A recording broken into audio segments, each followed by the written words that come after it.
I smell ozone. No, no, no, no. Not that bad. Not yet. All right, come back to me, phone. Come on. My pricey viewfinder here. All right, and I have seen historically there's like an 8 to 15 second lag. Yep, I see we're live now. I see my own face, which is exciting. Okay, well, so hey, yay, that's working. Yeah. Should we maybe, is there a way for, I'm just self conscious about my face being huge now, but is there a way for us to have our spaces be equal sizes? We don't want anyone to assume any level of importance based on face size. Yeah. I mean, it just puts a lot more pressure on the words that I'm saying. Don't mess this up. Look how big your face is. Yeah, that's it. Okay, so yeah, my phone says we're here, so yay.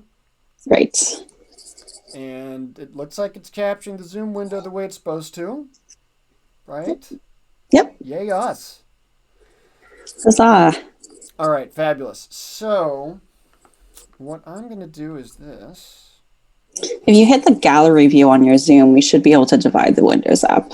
Yep, hang on. I didn't even have the pane open because I was so frightened of what was happening in OBS. Okay. There we go. And I'm watching the delay on my phone to see how long it takes for the gallery view to show up. Yeah. Great. There it is. Perfect. Wait, why do you get to see it before I do? That doesn't seem fair. I'm at the computer. This is it's like Ticketmaster. I joined the queue earlier. You people in San Francisco with your Yeah. terabit connections, your Google Fiber, whatever. Amazing. Okay, so at some point in time, somebody might actually watch a recording of this. So we should probably act like Let's get going. professionals or what have you. Hi, thank you for joining us today. At whatever point in the future you happen to do so. I'm Keith Fuller with All About EX, and I'm so glad to have my friend Robin here because we're going to talk about salaries. Woo! And Let's talk about salaries. that's it. And as solopreneurs, we're very excited to talk about salaries. I remember the heady days when I used to have a paycheck. It was a great time. Hard earned, hard earned. Yes, indeed. I also remember healthcare, but that's a different topic for a different time. So the topic today being salaries, we want to talk about it from both perspectives, that of the job candidate, the job seeker, as well as the folks across the table. Who's the hiring manager? Who's the startup looking to bring somebody on board? And what does each perspective look like? So, Robin, I know that you have a big chunk of information on this because you did your talk. Was that last year that you did the big Yeah, it was talk? at last GDC, RIP GDC. Maybe the last GDC ever. Yeah, so tell me a little bit. I know we don't want to spend like 30 minutes just rehashing that talk, but Yeah. give us a little bit of background as to why this topic is so meaningful to you. Yeah, so the talk that myself, Tara Brannigan, and Elizabeth Sampat gave last year at GDC was called Frag You, Pay Me. And it was a whole kind of 3-section panel about salary negotiation where each of us covered kind of a different aspect of it. And I covered the feelings part of it, which is basically why does it feel so hard? Like we have, there's a lot of really great kind of self-advocacy material out there now that talks about, oh, you should negotiate. And this is why you should negotiate. And this is why you should self-advocate. But it's often doesn't get to the crux of what for me is a really important component, which is that I would, except it's terrifying, and so I won't. And so a lot of why I feel really passionate about this topic is because I think at its core we are, one, as a culture, pretty afraid to talk about numbers and salaries, and we're very averse to sharing that number. We're very averse to exposing it for fear of feeling like, well, if I'm not earning as much money as my friend, then that means I'm less good at my job or less valuable. And I think that we tie a lot of emotional association to that number. And so a lot of my talks and a lot of my kind of coaching focuses on how do we demystify myths around salary negotiation and what that means, so that we can get past it and just kind of see money for what it is, which is like, it's just energy. It's just like, food is energy, right? If you are a person who is trying to get something done, food food is energy that you take in so that you can do the thing that your body is really great at doing, whether that is, writing a screenplay or managing a production studio or being an engineer. Like that is like food is energy. And I think money is energy in a very similar way. It's not an indication of your value or your worth as a person. It is just, it's energy that you take in so that you can build the life that you want, so you can do the really, really good work that only you and your body and mind can do. So that's a really long rant about feelings and money. And that's why I think it's important. So something that you talked on just right off the bat makes me want to talk more about the concept of negotiation. Yeah. So there's so much to go into in that category. So here are a few of the highlights that make me interested in this topic. One of which is, and there's all manner of data that we have to back this up. And we're primarily, for those at home, primarily talking North American culture here, right? Happy to entertain discussions with folks from other cultures in terms of nationality, culture, other geographic locations, but we're largely talking about labor practices and what does this look like here in the States. But we have a pay gap that is just straight along gender lines, right? Male versus female candidates. It's the 2019 study from PayScale put it at 21%. So across America, any given jobs, they had something like 2 million people participate in this survey. If you're a man, you're getting paid $1. If you're a woman, you're getting paid 79 cents. So that's just median income. It happily gets a little bit closer when you talk about same job, same experience level, those sorts of things. But regardless, there is just a straight pay gap. And we already talk about the importance of diversity in hiring, inclusion in your workplace, all these things. Well, just in terms of salary, we're already looking at difficulty in having a diverse workplace. Yeah, so and I don't want to be remiss to say that the gap is even bigger for folks of color, non-binary trans folks, LGBT queer folks who are especially in the tech industry, right? Like that number gets even worse. The kind of more axes of identity that you kind of look at it upon. Exactly. So one thing that I talk to clients about, one thing that I coach companies on is, listen, I'm going to tell you how important it is for you to have a diverse team. And one of the big sticking points there is if you put people in a position where they need to negotiate for their salary. That is, there are all sorts of kind of cultural norms around, well, who's more likely to negotiate, who's more likely to be bold and assertive and what have you. And that tends to break down along genders as well. There's a lot of study data. So for that reason, I suggest that clients put that salary in the job description. Put it up there up front, because you are eliminating, to a certain extent, that power disparity between the hiring manager, the company that's doing the hiring, and the candidate. And I know that can be contentious for some folks. What do you think about that, Robin? Yeah, so I guess I have a couple of questions for you, which is that when it comes to kind of the hiring team's perspective, and this is, I'm asking this because I think that it may not be obvious to all the candidates what the answer to this is. Is there actually a number that a company is willing to pay for a position and that number does not budge? Like whether or not they say it up front, does that number actually exist? Right. And the question I guess I've had put to me is, okay, so Keith, if we tell somebody, listen, here's the job and it pays 50 grand. Yeah. If somebody comes in and they're an amazing candidate, we would really like to hire them, but they want 51. Are you really telling me that we have to turn them down for that reason? Do we really have no wiggle room whatsoever? And as much as I love taking a very draconian stance and being super black and white on pretty much any topic, I think that would be a little ridiculous. Right. But I think the stance that we're taking at the outset is we've already determined as a company what this role is worth. This isn't us, because in startup space especially, you can't just go out and say, well, what's the market price for this role? And then offer that. Because guess what? Netflix is setting that. And so you can't just say, hi, we're hiring 22-year-old, computer engineers, and we're offering 220 grand. right? Yeah. Good luck with your, infant level startup being able to offer Yeah. that.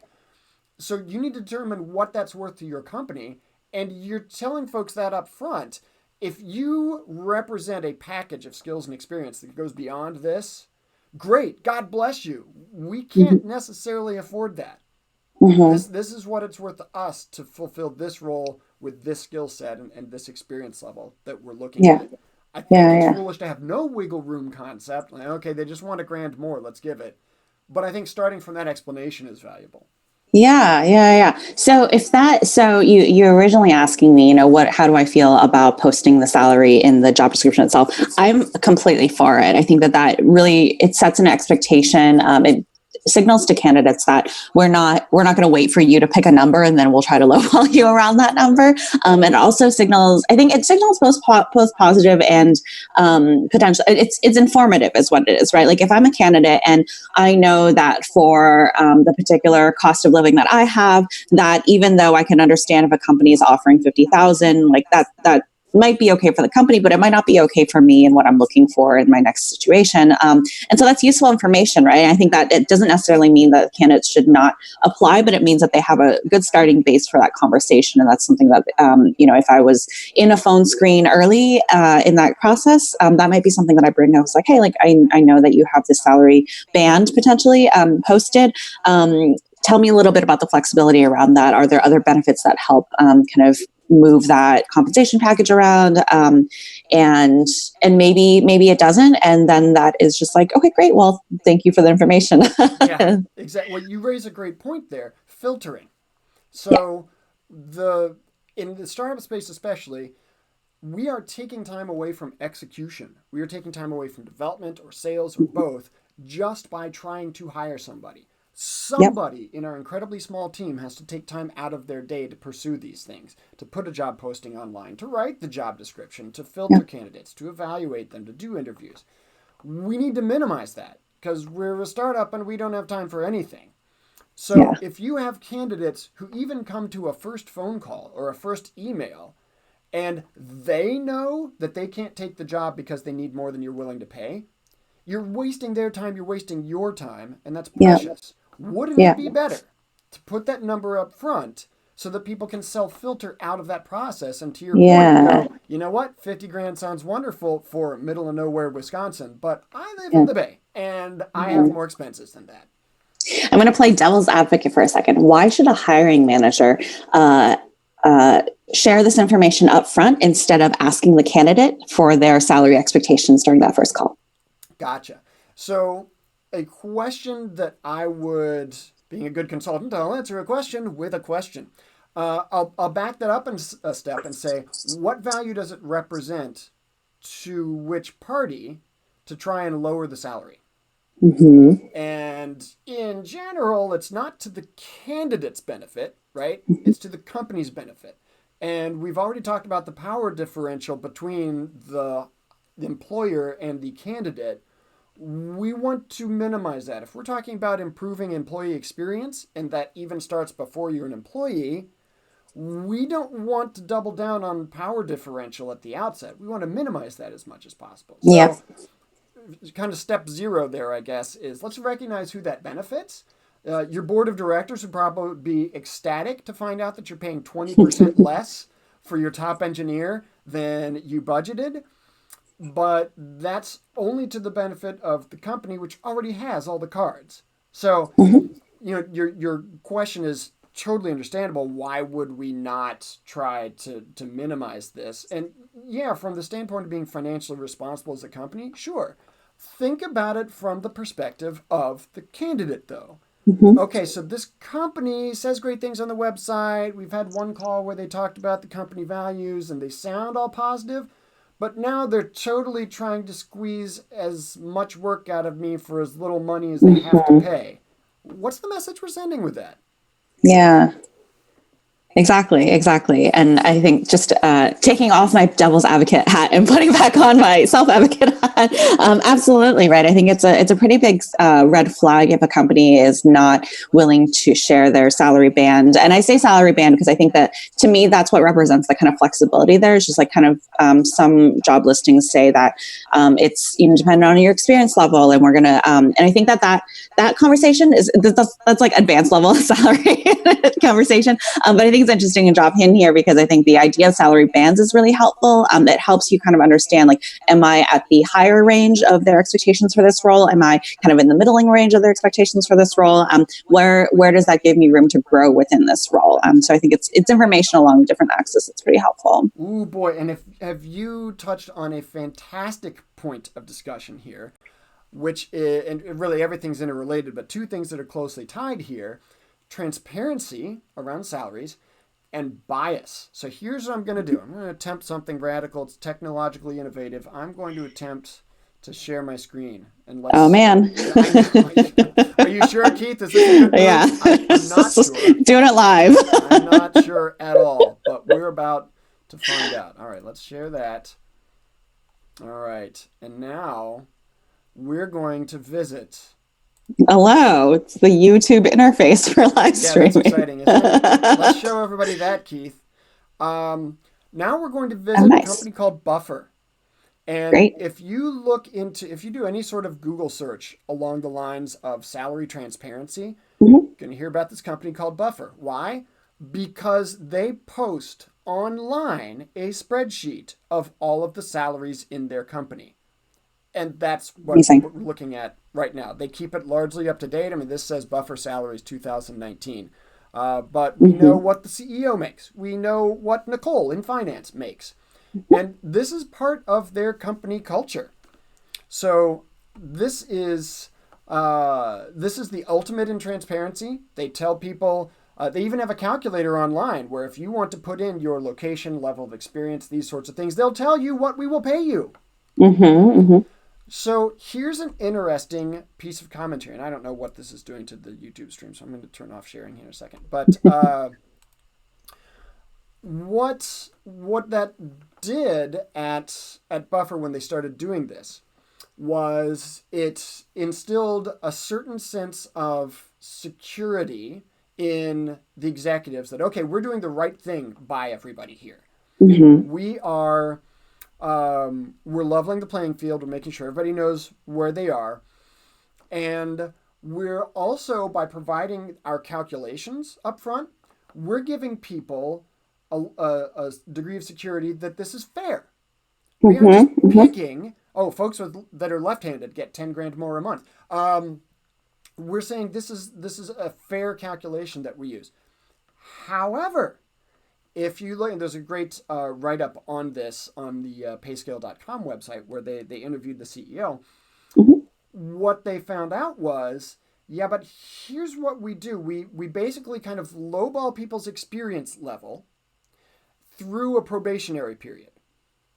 And then at the end of the probationary period, we invite folks to talk about their experience and sell themselves again. Listen, if we brought you in and said you were low level experience and now you've been here 6 months or whatever, tell us why you're actually mid or high.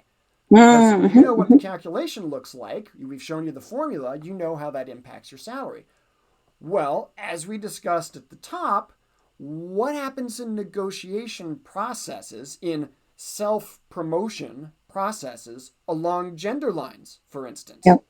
So what Buffer found was, even though we do all of this stuff to be transparent, to be fair, there was still the opportunity for bias to creep in simply at the reevaluation at the end of the probation period. Oh, man. So the topics there around transparency, how much do we want? Do we want everybody in the company to know that we're offering this role for 50 grand? What if somebody here is doing the same job and they only make 40? Right. So there's fears around transparency. And then the fairness thing comes in as well. Well, why are they offering this for 50 if I'm only making 40? That doesn't seem fair. Yeah. So I guess how would you handle that kind of conversation as a team? I would dearly love to know, because Buffer didn't come into existence with this strategy. The Mm-hmm. CEO came up with this idea and ran it by existing employees, and I don't know what the team size was when they instantiated it. But at the outset, this was not a step zero part of the culture. Mm-hmm. What did Mm-hmm. those discussions look like when he came into the room and said, okay, folks, I've got an idea. Bear with me a minute. Yeah. I think that clearly it is more sensible to talk transparency when you talk about the creation of the company. If you make this Mm-hmm. from a cultural step from the beginning, it's going to be a lot easier. But I think a big part of what they did, and Google has talked about the wisdom of this as well, that basically it's impossible to please everybody with salaries, with salary bands, any of that. But the best that you can do is to have a defensible formula and share it with everybody. Mm-hmm. So if Mm-hmm. anybody has questions, well, why am I making this when Biff is making that? You Yeah. can bring up the spreadsheet. You can show them the formula. You can show them their numbers and Biff's numbers, and this is why. So that's sort of the second part of what Buffer did was Mm-hmm. they said, not only are we talking transparency, we're going to show you the formula. This is how we determined that you get this and Biff gets that. So I think that level, that's a piece of the transparency puzzle that's important. You need people to know that it's fair. Yeah. So Yeah. it'd be a Yeah. totally great question for someone to say, why are you advertising this position for 50 when I'm making 40? Because that's Yeah. not fair. We fell apart somewhere, and that person probably needs to be bumped up. Yeah. That sounds like it sounds like it takes a lot of kind of, to use a term that you kind of brought up recently, psychological safety for a team to be able to have that kind of conversation. And so if a company is thinking about establishing at the onset this kind of transparency or trying to build it kind of later on in their company life cycle, that seems like a lot of trust you have to create in that space so that can happen, right? So that somebody who is feeling like they are not being paid the worth of the work that they're providing has that space to be able to say it without fearing that, like, oh, I'm going to be feeling like I'm asking for too much, or they're going to think that I'm a bad teammate if I ask for more money, which again comes back to feelings, right? It's all about the feelings around money that we have in our particular culture. Yeah. I think it's really difficult to divorce that from your own concept of worth Yeah. because nobody really thinks, oh, I'm only worth 10 grand or I'm totally worth 10 million or whatever. We don't intrinsically think that way, but it's kind of foisted upon us by the culture at large is, oh, well, I'm not as good as Jeff Bezos as I don't make 14 million an hour or whatever. That's I think unfortunate, but most it's of the us don't reality. think Jeff Bezos earns his money. Yeah. So you raise a great topic here. I've been talking a lot, kind of from the hiring side, from the company side, talking about you should have a solid calculator for coming up with salaries. You should really consider being how transparent do you want to be, and you should consider it from the beginning of the company to make your life easier. From the candidate side, there are kind of two ways to I would say to look at this. What if you come into a situation where it sounds like this is a good fit, it sounds like a job you would want to pursue, but they don't tell you the salary up front, Yeah. and then the situation where they do, what do you think the difference looks like for a candidate? Yeah. I think that there's, depending on the salary expectation of the candidate and what that number actually is, I think it could result in a couple different feelings, right? If I'm trying to interview for a company, and especially if it's a company that I'm really excited to interview for, like maybe I've heard great things about it, maybe I have friends that work there that seem pretty happy, or maybe the project or is like really close to my heart, then I think that as a candidate, I'm more willing to let it slide in a lot of ways. And so I think what that means is that if you're thinking about this from a company values or kind of employee experience lens, it means that, like, if you do really, really well on other aspects of employee experience, you will get a little buffer. Speaking of buffer, Right. to not necessarily have to name your salary Right. up They'll front give your because you company might have some a kind of leeway reputation. because so much of Yeah. the rest of this package looks good. Right. It isn't necessarily good, but I think that's what, as a candidate, you might feel from kind of an initial standpoint. It's just like, oh, well, like, I'm sure they have it figured out. This company's great. I'm sure they'll have like a great like salary plan for me later. But I think that's a kind of instinct that's worth questioning, right? So something that I cover a lot in my talks about salary negotiation is our ideal of the dream job, right? Of the myth of the perfect job, and all the ways that we kind of compromise or don't look at the kind of like red flags that might come up during process. And I think if we were looking at all jobs as kind of neutral and approaching job interviews as a process of finding the right fit and eventually making it your dream job, instead of just saying, oh, okay, there's an opening at this company on this product that I've always wanted to work on, and therefore it's a dream job. I think it really doesn't serve us well to approach jobs like that. It serves us much better to approach everything with questions like, okay, like how are, maybe I already have a perception of a company, but how is the interview process aligning with those expectations? Are they doing the things that I would expect a great company to do, such as being transparent about their salary, such as being very communicative about their hiring process? Yeah, so you raise a great series of points there. One of which, what are the things I should be asking as a candidate? And I'll just toss in a shameless plug that we have a free list of those things on the All About EX website. Yes. It's like a 2-pager of 30 questions or something. Hey, you're interviewing for a job? You get to ask things too. So Yes. there are a bunch of things on there. On that list of what are the sorts of questions you should be asking, I would absolutely consider it to be a reasonable thing to say, so I notice you don't post the salary in the job description. Yeah. Why is that? Have that discussion. How Yeah. important is transparency at this company? Yeah. That's a great point. So as a candidate, now I've had, gosh, I don't know how long ago it was, my attorney first told me, you only get what you negotiate for, Keith. Um, so from that standpoint, when you talk about, okay, well, they didn't state the salary, but this sounds like a good gig. What suggestions would you have for a candidate to begin that negotiation process, either uh, from the kind of due diligence standpoint? What information Mhm. do I need to come in with, or what Yeah. do I say once I'm across the table from them? Anywhere in there. What are your thoughts on that?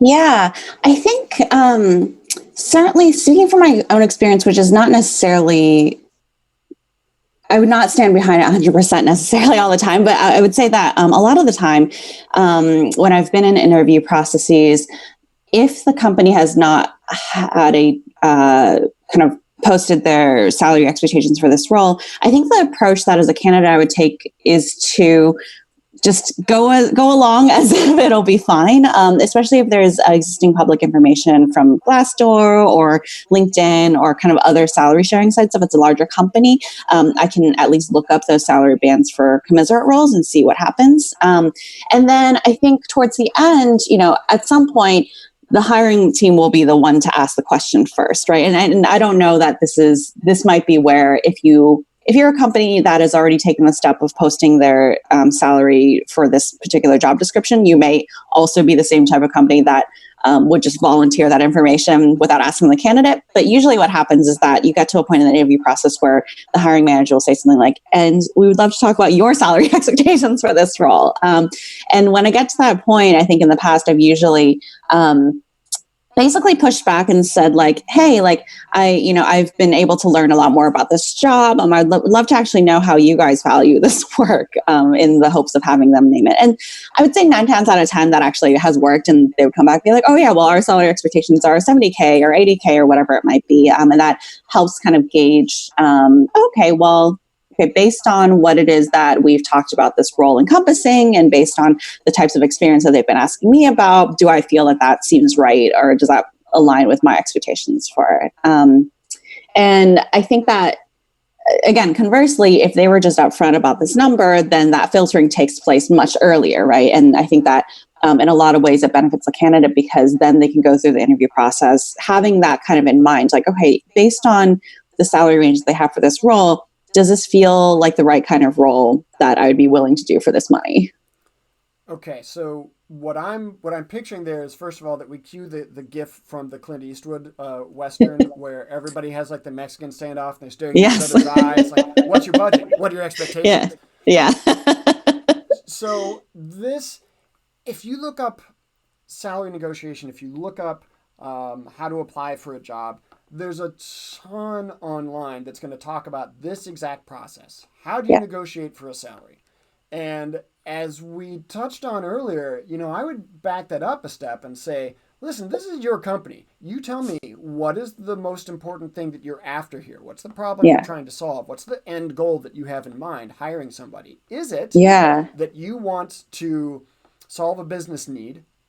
Is it that you want to deliver the most amazing employee experience even before they're an employee? Is it you want to eke by with as much value from somebody else for as little cost to you as possible? Like, which of these things is your priority here? Because just by asking somebody, what are your salary expectations versus telling them, here's what we're willing to pay, Yep. you're straight up saying, we want to get as much from a candidate for as little as we have to Yep. pay as possible. Yep. Is that the message you want to send? Yeah. Doesn't always seem like it. I wonder if a lot of the work that we're doing at All About X is thinking about how to question the default assumptions and the default way things have always worked for a lot of companies, right? And so I think a lot of companies in this space might not necessarily say, "Oh, we intend to communicate that we have the power and we're trying to screw over our candidates," but they might really unintentionally be doing so, right? And I don't think that candidates really are taught to see that as information about the company either. And so I think this is, more transparency is better along these lines, but you have to be very thoughtful about it. Yes. And the typical viewpoint I think that any candidate has going into an interview is, everyone thinks of it as this dance, right? Oh, I've got to say the Yeah. right things. I've got to look the right way so that they don't know the real me until I get the first paycheck from the. I mean, everybody and the company has that viewpoint as well. Like, just move all of the office baggage out of sight while we have an interview with this Yeah. person. Yeah. And so, first of all, that's just not a phenomenal way to have a relationship. Especially if you're saying we would like you to spend the next X number of years of your life with us Right. and Right. do more things in your waking hours with us than you do anywhere else. Do you want that to be based upon let's just put a happy face on things up front? Yeah. Not really a fantastic foundation. But I think that the point there about what do we typically assume this process is going to look like and what impact does that have on the would-be employee? That's not Yep. something we think about enough. Certainly not Yeah. from the employer standpoint. Yeah. So I think we've covered a lot of great information. I think that is very helpful for hiring managers about how they should think about salary transparency. I wonder if we can spend a little more time thinking about things. Most candidates who are watching this probably are not in a situation where they command that power across demanding salary transparency from their companies. And the reality is obviously that many companies are not here in terms of their approach to salary transparency. Right. So I think the blunt question I want to ask is: let's say you're on you're the hiring manager for a team, and a candidate you've not been transparent with the salary expectations from the company side, but you think they're a great candidate, and you make them an offer, and they come back and say, "Hey, I actually want 20,000 more, like $2,000 more." 20 grand more. What is your first instinct as a hiring manager when you hear something? And so the reason I picked that number is because it's not, you had mentioned earlier, you are pretty flexible with something in the range of maybe like 1 to 5K. Like that's like probably buffered in. We can figure out how to work around that. Right. Let's say your expectations are quite wildly off for a candidate that you are really, really excited about. What's your first thought there? Boy, so I would wonder, my first inclination as you ask that question is to wonder, okay, did I wildly misvalue this? Right? So is this catching me by surprise? Oh my gosh, this person really wants that? Or is this something where, you know what?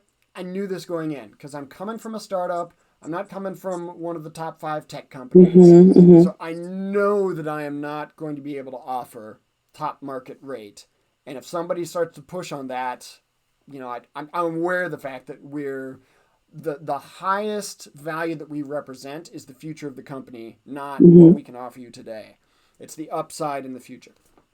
So is that something that I knew, or did I really think that this was a totally reasonable rate? And I'm dumbfounded that somebody right out of a coding boot camp or whatever is Hmm. going to demand so much more than I thought.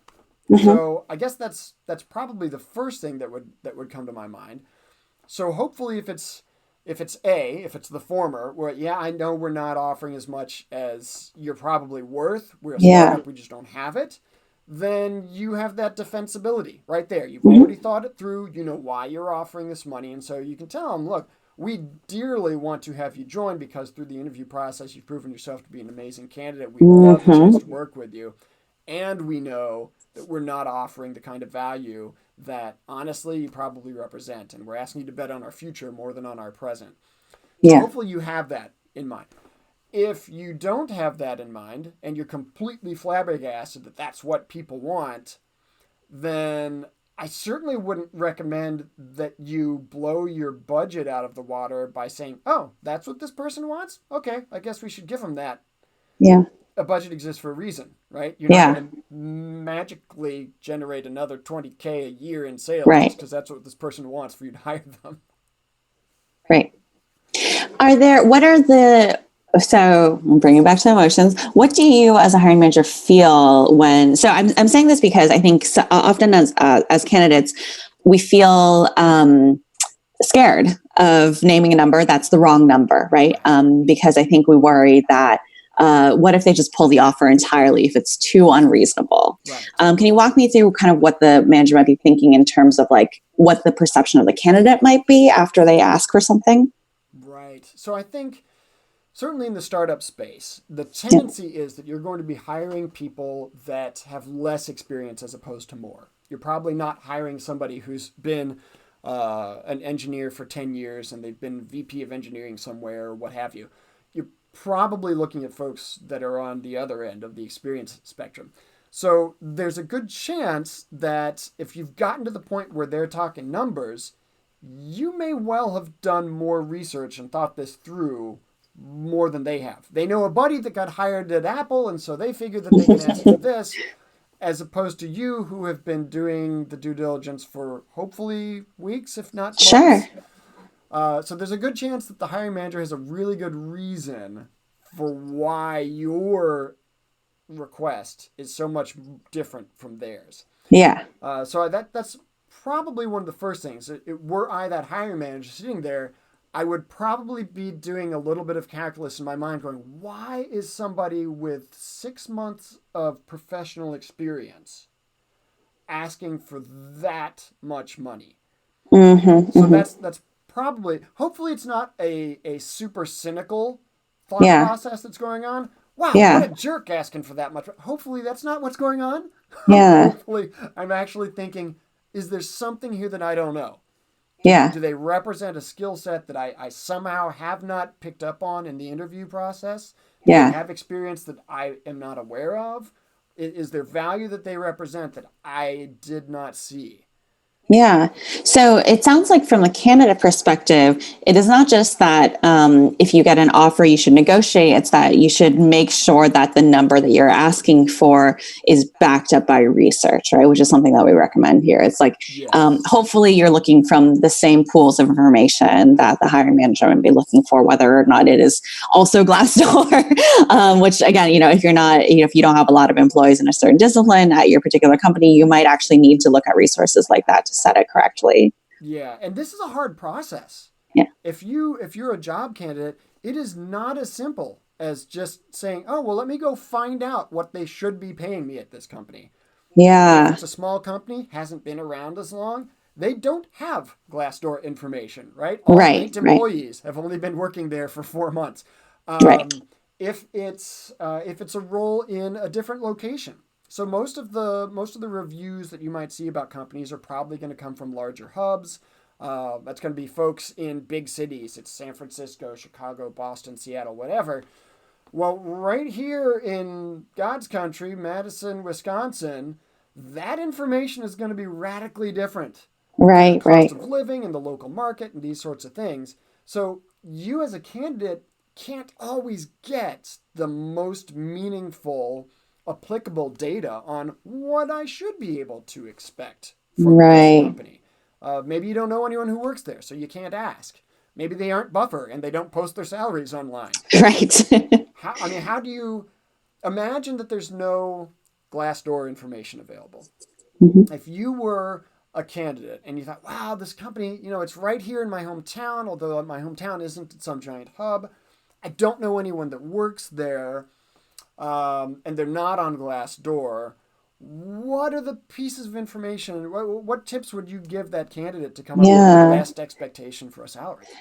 Man, I think that's really difficult. I think that it would be, I don't know. And this is certainly not something that people can do all the time. I mentioned this in the kind of footnote of the thread I was posting about salary transparency, or salary negotiation, which is that not everyone at every time in their career can afford to push back like this. And so that's the kind of disclaimer that I have here, is that, like, if the amount that they're offering is, if you've been unemployed for a while, or if you really do need this money, then there it changes your ability, which again plays into kind of diversity in the industry. Like, the people who are less able to take these kinds of risks are often women or folks with kind of lower socioeconomic background, or people of color.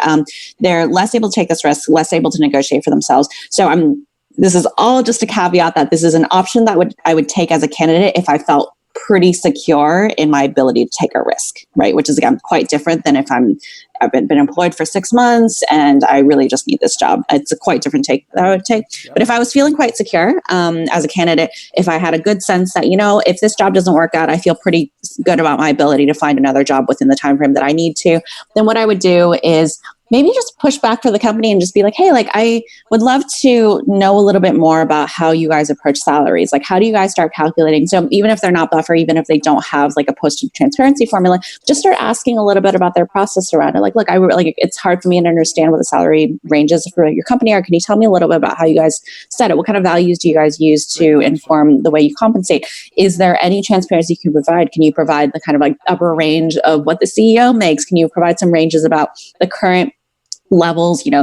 Folks who are more senior at our company tend to earn about this much, if they're not ready to do the whole transparency thing. Because I think the worst thing as a candidate is not necessarily that I'm not being, again, assuming that what I'm getting paid is above what I need for my kind of cost of living.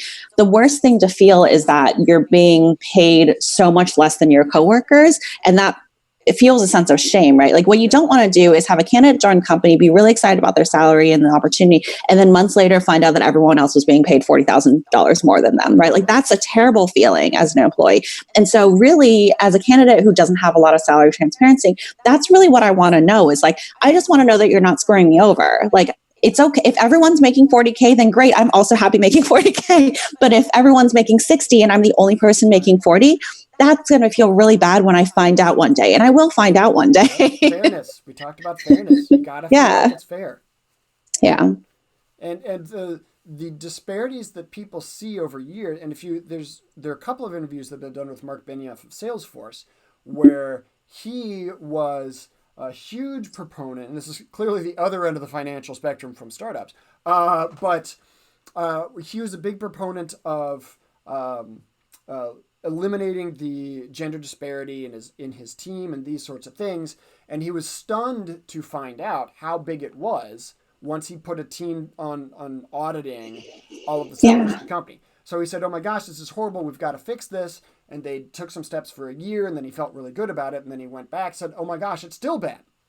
So at large companies, especially, or any company where you're looking at a period of a few years, you have, even if you brought two people in at the same salary, there's the potential that come 6 months, 12 months, when there's some sort of performance review or I have the opportunity to negotiate for a salary, this person, typically the straight white male in the group, is Mhm. going to somehow, through that negotiation process, get a bigger bump than this person. And when you multiply that over time, right, you can get the one Yes. person getting paid 30% more than the Yep. other person, even though you thought Yep. you were starting them off with this great lack of disparity there. So the process that we allow people to go through internally negotiating can still create a disparity over the years, even Yes. if they started off equal. Yes. Of course.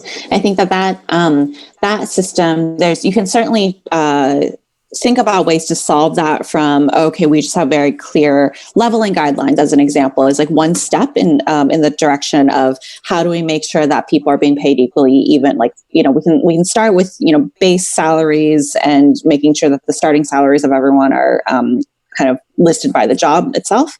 But then you have to work towards other things. And this gets much more towards kind of cultural and management stuff than it really does salary. But it's like, who are the people who are given opportunities to advance in your company, right? How are people of backgrounds that might be different within your managers? How might they still be supported and have their kind of points of view really well listened to and kind of curated in a culture that they may feel, some sort of discrepancy in terms of diversity with, right? I think that there are times in my career where I've been at companies where the only people managers were white men. And it is, for as much as they may have wanted to really diversify the workforce, I think that there are real effects of that kind of homogeneity in management, right? You have a lot of blind spots that you end up with that end up, like you mentioned, kind of unintentionally creating ripple effects that apply to salaries, but they're manifesting in ways that look like retention issues or look like kind of performance issues. Yes, totally. When I think back to starting in the video games industry, I look at a period of a decade at one company, and I'm hard pressed to think of anybody who was in a leadership role who was not a white male. And I think the only one that I'm coming up with off the top of my head was the first line producer that I worked under. Hi, Rosie. Who showed me some of the ropes, basically coming out of being an engineer. Other than that, every single person, white male. Yeah. And so just imagine the kind of disparities that would create over time. Right. Now, all of this started from a point that we asked a few minutes ago. Okay, if you're the job seeker, how do you come up with a number? Right? And what if there's no direct data? There's no great correlation. All you can do is look up general software engineer roles on Glassdoor and hope for the best. But I think your response was a really good one, which is you come in with the best number you can. If it turns out that it's noticeably off from whatever they're prepared to talk about, then you ask the questions. So, admittedly, I could not find online the most immediate salaries that your company offers, but I did some research, and I have reason to believe that this number is a reasonable thing to ask. Can you tell me more about how your company comes up with the numbers that you're sharing with me? Yeah, exactly. And again, just putting it out there to acknowledge that that's a really scary conversation, right? That's not a conversation that you should be expected to go into and be like, oh yes, I should just be kind of like a utilitarian robot and just ask questions and get information and then be not emotional. That's a deeply vulnerable conversation to have, because what you're essentially doing is saying, hey, I think I'm worth, the work that I'm doing is valued at $60,000 a year for this company. What do you guys think? And that's like that's a really vulnerable place to be. Yeah. When do you get training around this? Who has the experience of, they never gave me this when I was in college. And I didn't go through much negotiation at my first few jobs either.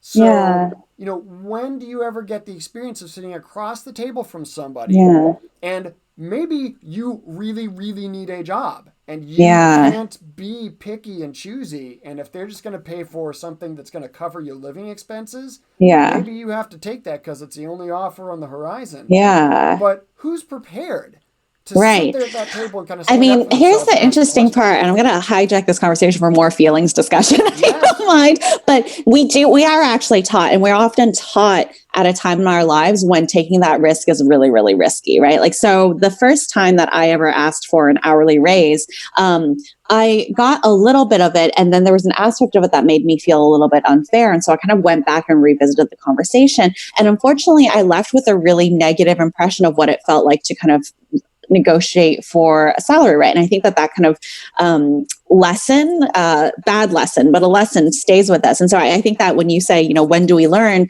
these things, we actually do learn them. We just learn them and take away like really, really unfortunate lessons, because we're often in a place where, if your first job was in retail, or if your first jobs were as entry level, where you don't have that ability to move that number that much, you end up internalizing the lesson that like, well, I guess I shouldn't, because that one time when I was entry level and I asked for a little bit more money, they were like, you're entry level. Why are we supposed to pay you this? Which may have been, that may not be the way that the team expresses it, but it certainly may be the way that the candidate experiences it, right? Because like especially if you've internalized all this information about like, oh yes, you should always negotiate, and you should always ask for more from the companies, to have a first salary negotiation that doesn't go well, which it will happen, right? Like as candidates, like you have to kind of be okay with things not working out, but you do have to figure out how to ask, even though it might not go well.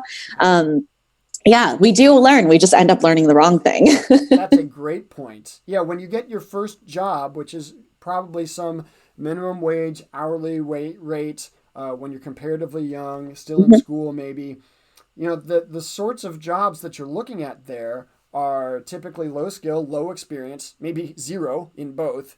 And Right. the employer figures, you know what? There's a giant sea of candidates out there. And if you Yeah. want a quarter more an hour, then there's the door, because we Yeah. can have 100,000 more people come in asking for the same job. So we don't have Yeah. to pay you more. You start off at that point, and exactly what you're saying, that's the lesson that you're learning right out of the gates is, oh, I'm expendable. I'm the same as everybody else. Yeah. I'm a cog. They don't need me. I need them. And that's where we're first learning about that power disparity, right?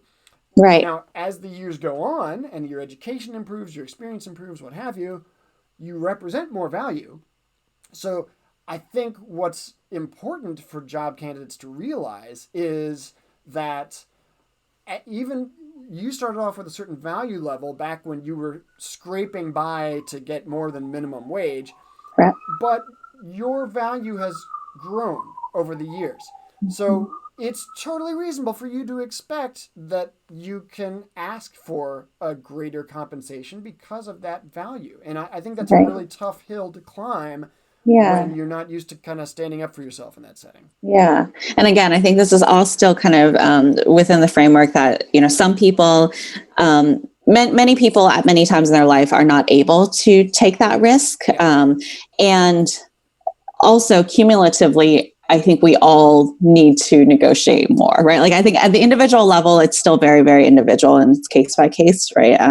But I think as a whole, we are often taught that the company is the one who's holding the value, and therefore they should be able to set the value and dictate your base salaries. So Yeah, and I should absolutely state this: even the concept of negotiating, the concept of standing up for yourself, comes from a state of tremendous privilege on my part, right? yeah, As the guy in the room who has straight white male on lockdown, life's on easy mode for me. So yeah, I totally get that. So my response there would be, just go in intentionally knowing what your situation is and what your own personal values are. So if you realize, look, I just need a job, any job, because yeah, I just moved into a new city, or I just lost my old job, or I have some incredible need, right? Just be aware, okay, I have a sense of my own value and my own worth. I know that I'm not in a position of great leverage because I need a job now. And hmm if I get an offer, then that's the place I'm going to work. Okay, like I get it. That may be where you are today. Just realize that that's because you're in a position of necessity, not hmm because you intrinsically have some lower value and that company yeah, is morally superior to you. yeah. Yeah, that is really difficult. I think that in a world where like I think we have this world now where folks really want to find meaningful work, and again, often like privileged plays a really large part in who among us is allowed to even kind of hope for work that feels meaningful versus work that is work to survive and live.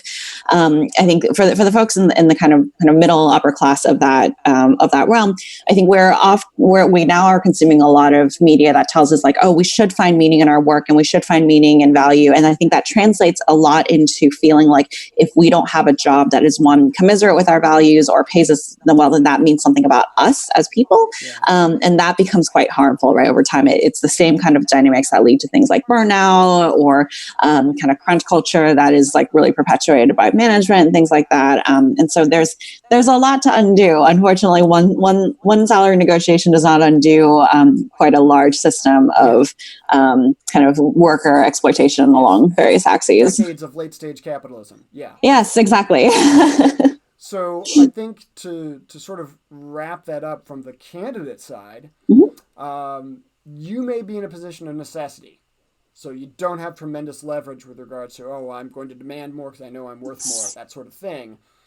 Just be aware that your value is not based on a dollar amount handed to you by somebody else. Yes. And also, to whatever extent you have flexibility and you have options, be aware that while there are companies out there that simply want to squeeze as much out of you for as little pay as possible, there are going to be some that are on the other end of the spectrum where they want you to have an amazing employee experience there, and they simply have a value associated with the work that someone's going to come in and do. So look, to whatever extent it's possible for you, be on the lookout for companies that have that in their value set. Yep. So, we grant that you may be in a situation as a candidate where you can't be picky.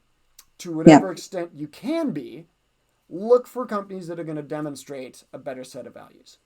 Yeah. The one additional kind of thing I'll add here is that I said that, for a lot of us, it is an opportunity that we can expend a little bit of risk to take. And I think for some folks, they're like, well, this company is paying me. It's great pay already. I don't need to negotiate. I'm sure it's totally fine.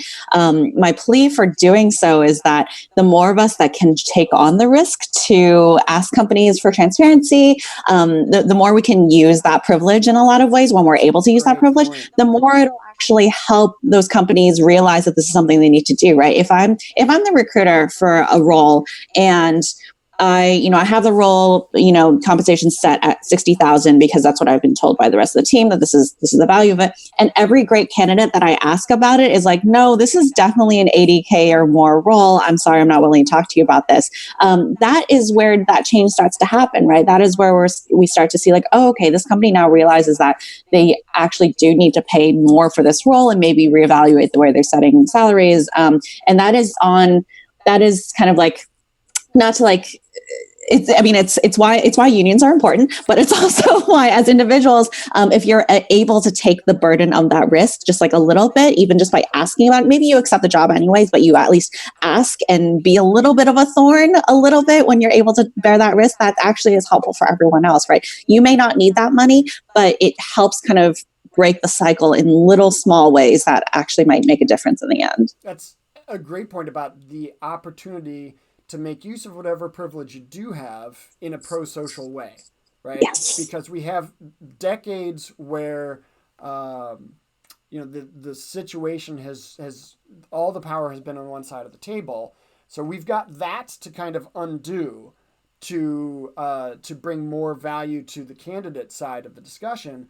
So those of us that can influence that, yes. Hey, wow, we should be doing that for the sake of everybody else. Wouldn't it be nice if people had done that 10 years before you entered the workforce and you had an easier time of it?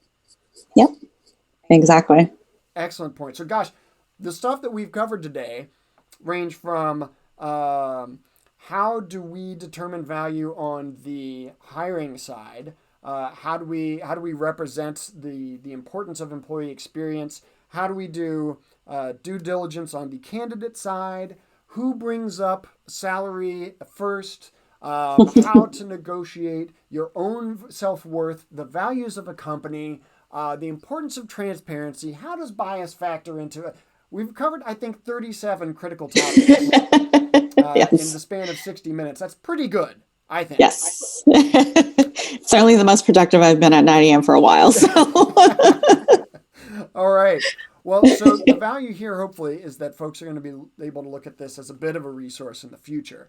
And along those lines, what I'd also suggest is we have a few documents on the website all about EX, where some of these we have free, and one of them is here are questions you should be asking as a candidate. So that's certainly some raw material that people have at their disposal. Go download that.